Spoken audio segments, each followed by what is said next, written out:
بسم الله الرحمن الرحيم. السلام عليكم ورحمة الله وبركاته. أعداء المبايض. المبايض جمع مبيض، اللي هو المكان في منه واحد على اليمين وواحد على الشمال في الجسم. بيطلعوا البويضات اللي هي بعد كده يتم تلقيحها وتبقى جنين. فطبعا احنا يهمنا جدا ان المبايض دي تبقى بصحة كويسة، علشان البويضة تبقى بصحة كويسة، عشان الجنين يبقى كمان بصحة كويسة. مثلا ايه هي الاعداء بقى؟ الدهون المتحولة. خلاص، الدهون اللي هي بتتباع الرخيصة دي، اللي هي مش الزبدة الأصلية ولا زيت الزيتون مثلا ولا حاجة. النشويات المكررة زي اللي في الصورة كده، الكرواسون والمخبوزات اللي هي برضو بتبقى رخيصة ومش معمولة بالزبدة ولا أي حاجة.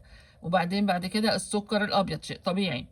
وبعدين بعد كده السناك، اللي هي في الأكياس بقى، الشيبسي والحاجات اللي زي كده. وبعدين اللحوم المعالجة، لانشون وبسطرمة. وبعدين بعد كده البروتينات المعلبة برضو، اللي هي كل حاجة جاية من العلب، مش بتكون طبيعية ولا بتكون مفيدة ولا أي حاجة. فدول يا دوبك بس 6 حاجات، بس مهمين جدا. لو الست بعدت عنهم وكلت أكل صحي، ربنا إن شاء الله هيكرمها وتخلف، ويبقى كله تمام والطفل يبقى صحي، وربنا يحفظنا جميعا.